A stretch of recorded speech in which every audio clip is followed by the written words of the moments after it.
Hey guys, and welcome to Hostile Waters. Now, this is mostly an introductory movie, so if you want to get right to the gameplay, click on the link above, but for now, I'm gonna be quiet.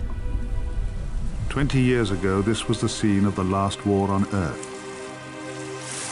This Pacific island is where the future was built, where the old guard, the fossilized establishment, was brought down. 20 years have been spent building a new Earth, a world of plenty and peace.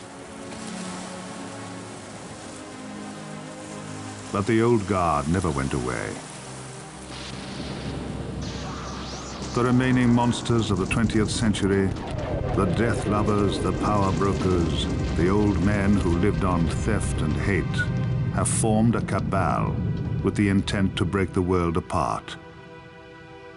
With new machinery unimagined by the outside world, they have incorporated the island into a newly grown chicane of similar islands. The Earth literally forced by machines to throw islands up into an artificial design. The cabal control their operations from the shielded island in the center of the chicane. Operations for war against a world that's given war up.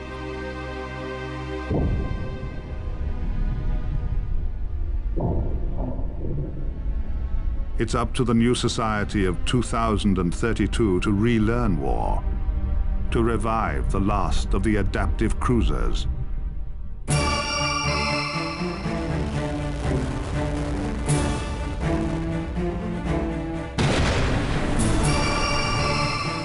Give it the ability to lend battle vehicles autonomous control by bonding their systems with the chip-contained minds of dead soldiers, and to send them all into the chicane to fight their way through to Island Zero and the nightmare waiting there to be set loose on the planet.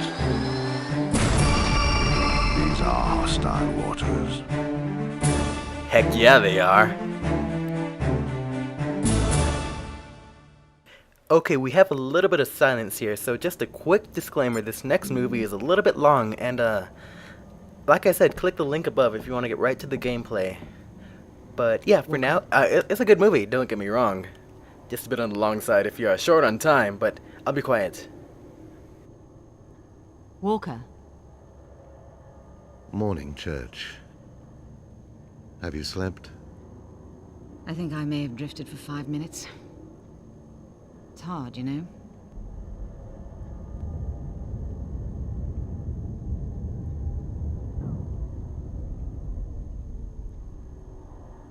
Church.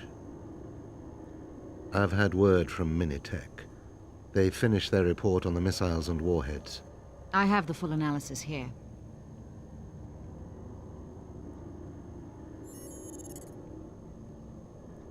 No heat signature, self-replicating fuel, fast strike. 70% of the missile capable of carrying payload. I skimmed through it on the way up here. There aren't many people who have access to these technologies. Any of these technologies, not anymore. A few of our people, 1 or 2 from Minitech, no more. We made sure of that. Over the past 20 years, we've had our agents keep close tabs on all the radicals, and none of them have developed any significant weaponry, certainly nothing of this magnitude. Maybe a new group. One that slipped through the system? Nobody slips through the system. We've got more agents out there than there are faction members. If there was a split, we'd know about it. For Christ's sake, we control most of them. They can't take a shit without us knowing about it. Who then? Come here.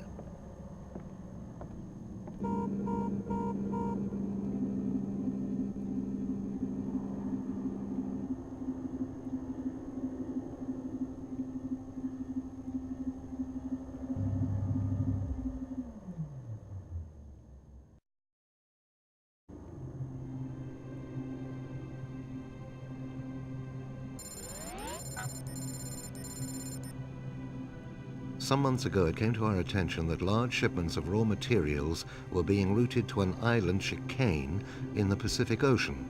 Central's records show that new research facilities are planned for the area and that some work has begun, but this doesn't explain the quantities that have been shipped there. 2 weeks ago, we sent a small ops team into the area to carry out preliminary investigations. And? And we haven't heard from them. Their links have been disabled. Any clues as to why? Nothing but speculation and conjecture. But with that, alongside the attacks last night, the disappearance of 3 of our most prolific scientists over the past 12 months means we're fast running out of options. We need to act. At 4 o'clock this morning, Central gave the green light to reopen the Antaeus program. The Antaeus program? But the Antaeus technology is gone, destroyed. All the vessels disassembled after the war. They were. All but 2.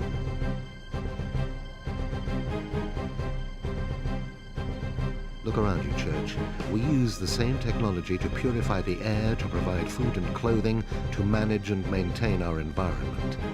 We've turned that technology into something that benefits every person in this city, every inhabitant of the Earth.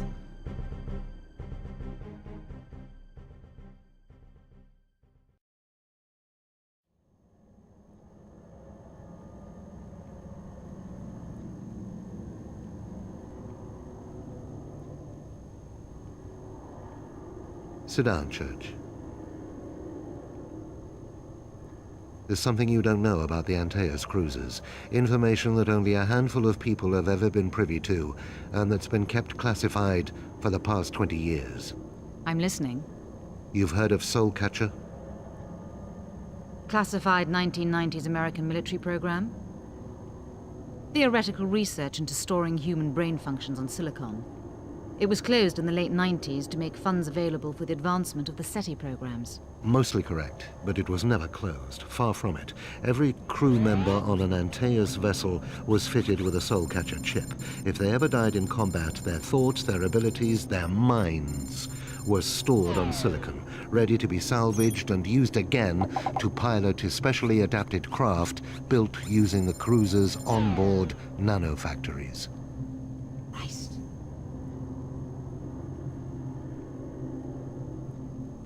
That's not all. The Soulcatcher system proved fine for most tasks, but it was crucial that the captain of a cruiser should always be corporeal, a real human with a real mind. This presented the scientists and technicians with a problem. The chips could survive being inactive for years on end, but how could a human be stored? How could they put a human being in stasis? The answer, unfortunately, was that they couldn't. So who? Walker. Sir? Church. Sir. Have you finished your briefing yet, Walker? No, sir. I was just... It'll have to wait. I've just heard from Central, and the news isn't good. Of the reactivations, only 1 has been successful. Antaeus Prototype 00. What about 04? Cerebral damage. It won't respond to the reactivation signal. We'll have to go with just the 1 cruiser. It's within a day of the last known position of the Spec Ops team, and is in a serviceable condition. When you say serviceable...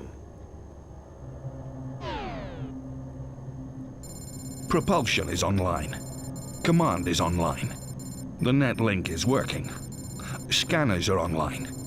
The main guns are down. Replication is offline. Automated lifting is offline. How much can be repaired using the nano repair systems? Providing we're careful, enough to hold the ship together, until we can get it to a disused wet dock, situated 65 kilometers east of the current position.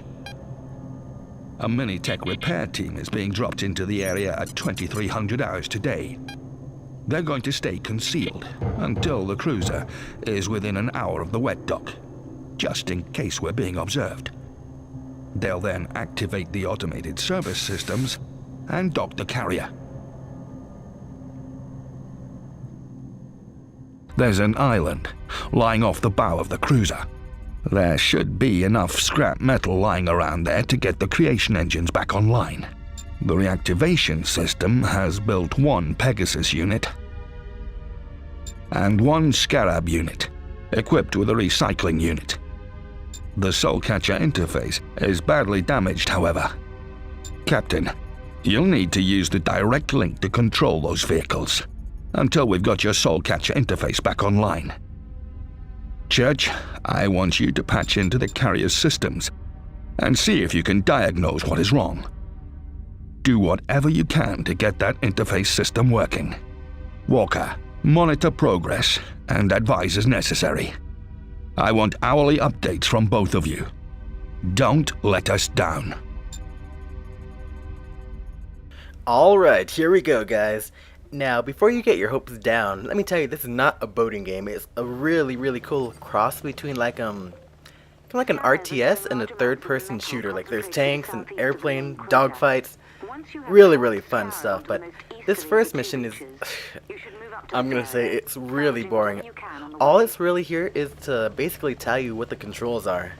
And as you saw, I was controlling the plane there. Basically to drop this guy off in the water, the land, because if he touches the water, it's like insta-death. And now this guy, what he's doing is like, he's recycling metal so that we can use it for our I'm drawing a blank right now, our like nano processor things. But yeah, as you can see, I'm switching back and forth just because I'm bored. The scarab down there, you have to like wait for him to charge up so he can like recycle it. Like, he has to analyze it. See the beam on the right, the bar on the right, see it's slowly charging up right now. But yeah, what else can I talk about? that's really all there is to it. We're here to gather like 3500 EJ. I have no idea what that means, so your guess is as good as mine. But it's like basically the resource we use to make stuff.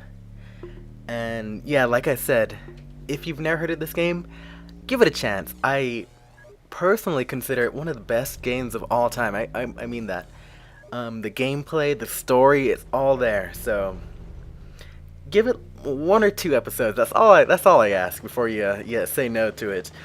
And don't let the boring intro episodes bore you or trick you. This game gets good really fast. But then again, if you're not into like strategy or tanks and stuff like that, probably not for you. But let's talk about the game some more.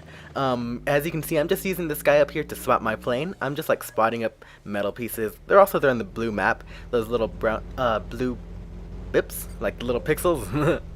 As you can tell, this is definitely an older game too, so we're not having like Dead Space graphics, which reminds me, my Dead Space, ooh, haven't updated that in a while, have I? I haven't forgotten about that. Oh, let me get the shot. Yes. Return to Antaeus for a full debrief. I just finished the mission, by the way. But yeah, my Dead Space, don't worry, I haven't forgotten about that. I'm still gonna continue that. I've just been having some trouble recording, and I'm coming up time, and I'm just rambling now. So yeah, thank you guys for watching. Click on the annotation on the top for the next episode.